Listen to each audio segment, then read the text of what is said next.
China వేదికగా Trump కి big warning ఇచ్చారు. శాంతి కావాలా యుద్ధం కావాలా తేల్చుకోవాలంటూ జిన్పింగ్ వ్యాఖ్యానించినట్టు తెలుస్తుంది. చర్చలు కావాలో ఘర్షణ జరగాలో తేల్చుకోవాలంటూ పరోక్షంగా అమెరికా అధ్యక్షుడు ట్రంప్ కి వార్నింగ్ ఇచ్చారు చైనా ప్రెసిడెంట్. తాజాగా టారిఫ్లతో ప్రపంచ దేశాలపై ట్రంప్ బాదుడు కొనసాగుతోంది. జపాన్పై విజయానికి గుర్తుగా 80 ఏళ్లు పూర్తయిన సందర్భంగా పెద్ద ఎత్తున ఆయుధ ప్రదర్శన చేసింది చైనా. విక్టరీ డేను సెలబ్రేట్ చేసుకుంది. దీనికి పుతిన్, కిమ్ అలాగే 26 దేశాల నేతలు హాజరయ్యారు. జిన్పింగ్, పుతిన్, కిమ్ చర్చలపై సర్వత్రా ఉత్కంఠ కొనసాగింది. ఆ ముగ్గురు చర్చలపై ట్రంప్ ఆగ్రహం వ్యక్తం చేశారు. అమెరికాకు వ్యతిరేకంగా కుట్రలు పన్నుతున్నారంటూ ట్రంప్ ఆరోపించారు. ఇక ఈ నేపథ్యంలోనే ప్రస్తుతం ఈ అంశం అత్యంత ప్రాధాన్యత సంతరించుకుంది. ఇక రెండో ప్రపంచ యుద్ధంలో జపాన్పై విజయానికి 80 ఏళ్లు పూర్తయిన సందర్భంగా చైనా పెద్ద ఎత్తున ఆయుధ ప్రదర్శన చేసింది. విక్టరీ డే సెలబ్రేషన్ సందర్భంగా అధునాతన యుద్ధ విమానాలు క్షిపణులను ప్రదర్శించింది. ఈ పరేడ్కు 26 దేశాల నేతలు అతిథులుగా హాజరయ్యారు. చైనాలోని తియాన్మన్మెన్ స్క్వేర్ వేదికగా భారీ ప్రదర్శన జరిగింది. మీరు చూస్తున్న ఆ దృశ్యాలు చైనా తియాన్మన్మెన్ స్క్వేర్ వేదికగా చేసినటువంటి ఆ భారీ ప్రదర్శన దృశ్యాలు ఒకసారి మనం చూడొచ్చు. చైనాలో సైనిక ప్రదర్శన పాఠవాలు కొనసాగాయి. ఇది ఒక రకంగా అగ్రరాజ్యం అమెరికాకి హెచ్చరికలుగానే భావించాల్సిన పరిస్థితి కొనసాగింది. ఎన్నడూ లేని విధంగా అత్యంత అధునాతన ఆయుధాలను చైనా ఈసారి ప్రదర్శించినట్టుగా మనకు అర్థమవుతుంది. మొత్తం మీద ఈ వేదిక ద్వారా ఒక్కసారిగా చైనా అగ్రరాజ్యానికి సంకేతాలు పంపినట్టుగా అర్థమైంది. రెండో ప్రపంచ యుద్ధంలో జపాన్పై విజయం సాధించి 80 ఏళ్లు పూర్తయిన సందర్భంగా చైనా ఈ ఆయుధ ప్రదర్శన ఏర్పాటు చేసింది. క్రమంలో తొలిసారి అధునాతన యుద్ధ విమానాలు, క్షిపణులు, ఎలక్ట్రానిక్ యుద్ధ సామాగ్రిని ప్రదర్శించింది. అదిగో మీరు చూస్తున్న ఆ దృశ్యాలు చైనాలో ఆ దేశ ఆయుధ సంపత్తికి సంబంధించిన బల ప్రదర్శన. అది విక్టరీ డే సందర్భంగా చైనా గత 3 రోజులుగా అటు షాంఘై సదస్సు ముగిసిన తర్వాత భారీగా దీనికి ఏర్పాటు చేసింది. ఒక వేడుకల పండుగల ఈ సెలబ్రేషన్ చేసుకుంటున్నారు చైనా వ్యాప్తంగా కూడా. ఇక ఈ వేడుకకు దాదాపు 26 దేశాల నేతలు అతిథులుగా హాజరయ్యారు. రష్యా అధ్యక్షుడు వ్లాదిమిర్ పుతిన్, ఉత్తర కొరియా అధ్యక్షుడు కిమ్ జోంగ్ ఉన్, అలాగే Iran, Malaysia, Myanmar, Mongolia, Indonesia సహా మొత్తం 26 దేశాల అగ్రనేతలు దీనికి హాజరయ్యారు. ఇక పుతిన్, కిమ్ జోంగ్ ఉన్ ఇక్కడ ప్రధాన ఆకర్షణగా నిలిచారు. తియానన్మెన్ స్క్వేర్ దగ్గర జరుగుతున్న ఈ కార్యక్రమాన్ని వీక్షించేందుకు దాదాపు 50,000 మందికి పైగా ప్రజలు హాజరయ్యారు. ఈ క్రమంలో ప్రపంచానికి తన బలాన్ని చూపించేందుకు తొలిసారిగా హై ప్రొఫైల్ ఆయుధాలను చైనా ప్రదర్శించింది. 4వ తరం ప్రధాన యుద్ధ ట్యాంకర్ అంటే 4th జనరేషన్ యుద్ధ ట్యాంకర్ తొలి నమూనాను ఇక్కడ ఆవిష్కరించినట్టుగా స్థానిక మీడియా కథనాలు చెప్తున్నాయి. మొత్తం మీద చైనా బల ప్రదర్శన ఒక్కసారిగా అగ్రరాజ్యం అమెరికాకు ఇప్పుడు వణుకు పుట్టించేలా ఈ ప్రదర్శన జరిగినట్టుగానే మనకు అనిపిస్తోంది. ఒక్కసారి ఆ దృశ్యాలు చూడవచ్చు. చైనాలో భారీ యుద్ధ ప్రదర్శన. అది సెకండ్ వరల్డ్ వార్ విజయానికి 80 ఏళ్లు పూర్తయిన సందర్భంగా బీజింగ్లో చైనా ఈ భారీ సైనిక పరేడ్ నిర్వహించింది. తొలిసారిగా ప్రపంచం ముందు హైపర్సోనిక్ క్షిపణుల ప్రదర్శన చేశారు. యుద్ధానికి మూల కారణాలను తొలగించాలని ప్రపంచానికి షీ జిన్పింగ్ శాంతి సందేశాన్ని ఇచ్చారు. రష్యా అధ్యక్షుడు పుతిన్, ఉత్తర కొరియా అధినేత కిమ్ జోంగ్ ఉన్ ప్రత్యేక ఆకర్షణగా నిలిచారు. దాదాపు 10,000 మంది సైనికులు, వందలాది మంది యుద్ధ విమానాలతో అట్టహాసంగా ఈ కవాతు కొనసాగింది. ఒక్కసారిగా ప్రపంచాన్ని నివ్వెరపరిచేలా చైనా తన సైనిక శక్తిని ప్రదర్శించిందనుకోవచ్చు. రెండో ప్రపంచ యుద్ధంలో సాధించిన విజయానికి 80 ఏళ్లు పూర్తయిన సందర్భంగా బీజింగ్ తియానన్మెన్ స్క్వేర్లో అట్టహాసంగా ఈ పరేడ్ జరిగింది. ఇందులో తొలిసారిగా హైపర్సోనిక్ క్షిపణులు, ఎలక్ట్రానిక్ వార్ఫేర్ సిస్టమ్స్ వంటి అధునాతన ఆయుధాలను బహిరంగంగా ప్రదర్శించి చైనా తన సైనిక సత్తాను చాటుకుంది.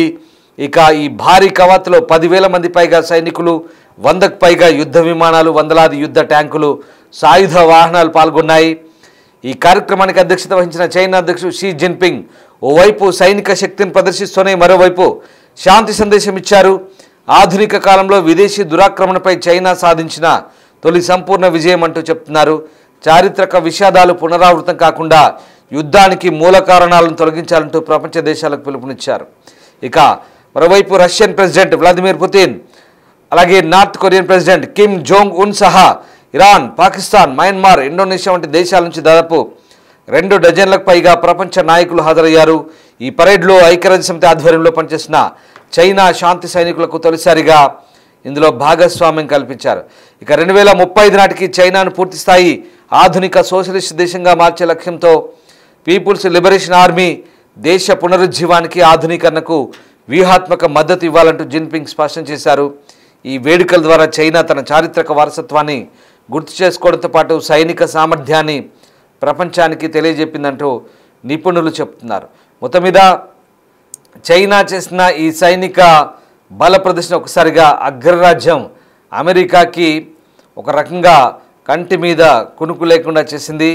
ఇక ఈ పరేడ్కు ప్రత్యేక ఆకర్షణగా ఇటు నార్త్ కొరియన్ అధ్యక్షుడు కూడా వచ్చారు. సో కళ్ళు చెదిరే ఈ విన్యాసాలు ఒక్కసారిగా ఆకట్టుకున్నాయి పరేడ్లో. అయితే ఇక్కడ north Korean president bullet proof ట్రైన్లో చైనాకు ఎంట్రీ ఇచ్చారు. నిజంగా ఆ ఎంట్రీ ఒక రకంగా ఆశ్చర్యకరంగా ఉంది. ఈ ఎంట్రీకి సంబంధించి అంటే మొదటి నుంచి కూడా నార్త్ కొరియన్ అధ్యక్షుడు తన సొంత భద్రతని ఎవరిని నమ్మకుండా ఇక ఆ ఎంట్రీ ఇస్తాడు. సో ఆ రకంగానే ఇప్పుడు కూడా తాజాగా చైనాకు ఈ ట్రైన్లో ఆయన వచ్చాడు. చాలా బుల్లెట్ ప్రూఫ్ ట్రైన్ చాలా ప్రత్యేకంగా రూపుదిద్దుకున్న ఆ ట్రైన్లో ఆయన ప్రయాణించినట్టుగా తెలుస్తుంది. సో మొత్తం మీద అత్యంత శక్తివంతమైన క్షిపణులను ప్రదర్శన చేయడమే కాదు, ఇక్కడ బీజింగ్ వేదికగా ఆయన కొన్ని సందేశాత్మక వ్యాఖ్యలు కూడా చేశారు. ఇక జపాన్పై గతంలో చేసిన అణుబాంబుల కంటే 200 రెట్లు శక్తివంతమైన అణుక్షిపణులను ప్రదర్శించినట్లుగా అంతర్జాతీయ మీడియా కూడా చెప్తోంది. అలాగే DF-5C వంటి ఖండాంతర బాలిస్టిక్ క్షిపణులు చూపించింది. ఇక హైపర్సోనిక్ క్షిపణులు, లేజర్ ఆయుధాలు, అలాగే నీటి అడుగున వెళ్లే డ్రోన్లు కూడా అబ్బురపరిచాయి. పుతిన్, జిన్పింగ్, కిమ్ ముగ్గురు పక్కపక్కనే నిలబడి వీక్షించారు. ఈ ప్రదర్శనతో చైనాను ఆపలేమంటూ నేతలు వ్యాఖ్యానించినట్టుగా తెలుస్తుంది. తాజా అణుక్షిపణులే 20,000 కిలోమీటర్ల లక్ష్యాలను ఛేదించగలవంటూ ఒక సైనిక నిపుణులు చెప్తున్నట్టుగా అర్థమవుతుంది. మరోవైపు ఇక పుతిన్, జిన్పింగ్, కిమ్ అమెరికాపై కుట్ర పన్నుతున్నారంటూ అటు ట్రంప్ ఆరోపిస్తున్నారు. చైనా సైనిక కవాతు సందర్భంగా ట్రంప్ ఈ కామెంట్ చేశారు. రెండో ప్రపంచ యుద్ధంలో చైనా పక్షాన అమెరికా సైనికులు కూడా రక్తాన్ని చిందించారనే సందర్భంగా చైనా అధ్యక్షుడు గుర్తు చేసుకోవాలంటూ ట్రంప్ హితవు పలికారు. సో మొత్తం మీద ట్రంప్ను కూడా పరోక్షంగా చైనా అధ్యక్షుడు ఒక రకంగా శాంతి కావాలో యుద్ధం కావాలో తేల్చుకోవాలంటూ ఇండైరెక్ట్గా కామెంట్ చేసినట్టుగానే మనకు అర్థమవుతుంది. మొత్తం మీద టారిఫ్లతో ప్రపంచ దేశాలను తన గుప్పిట్లోకి తెచ్చుకోవాలని ఒంటెద్దు పోకడలకు వెళ్తున్న ట్రంప్కు నిజంగా ఇప్పుడు ఈ వ్యవహారాలన్నీ కూడా ఒక రకంగా నైట్ మేర్ లాగానే మిగిలే అవకాశం ఉంది. ఎందుకంటే మొన్న మోదీ, పుతిన్, జిన్పింగ్, ఇవాళ కిమ్ జాంగ్ ఉన్, అలాగే పుతిన్, జిన్పింగ్ ఈ ముగ్గురు కూడా ఒక రకంగా ఆసియా నుంచి అమెరికాకి సంకేతాలు పంపుతున్నట్టుగా ఉంది. అన్ని దేశాలపై నువ్వు పెత్తనం చేస్తే నీ పప్పులు ఉడకవంటూ ఖచ్చితంగా చైనా వేదికగా గత 2-3 రోజులుగా జరుగుతున్నటువంటి పరిణామాలన్నీ కూడా గత 4 రోజులుగా 2-3 రోజులు కూడా కాదు, షాంఘై సమావేశం మొదలు నుంచి ఇప్పటి వరకు కూడా జరుగుతున్న పరిణామాలన్నీ కూడా ఒక రకంగా ట్రంప్కు వణుకు పుట్టేలా ఉంది. ముఖ్యంగా అమెరికా పాలకులకి ఇది మింగుడు పడని వ్యవహారం. సో మొత్తం మీద ట్రంప్కు పరోక్ష హెచ్చరికలు జారీ చేసినట్టయింది చైనాలోని విక్టరీ డే వేడుకలు.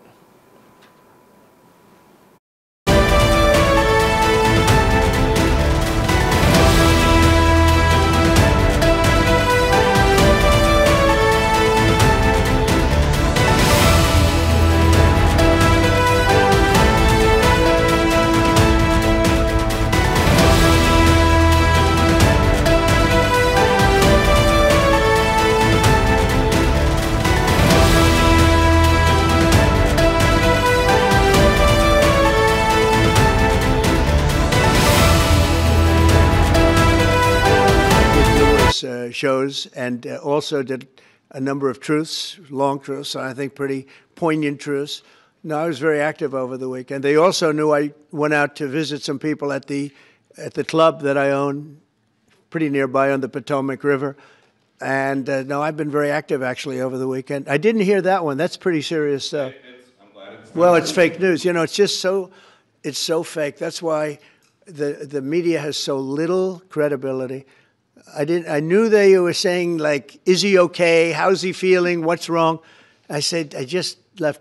And it's also sort of a longer weekend, you know, it's Labor Day weekend. So I would say a lot of people. No, I was very active this Labor Day. I had heard that, but I didn't hear it to that extent. Go ahead, Peter.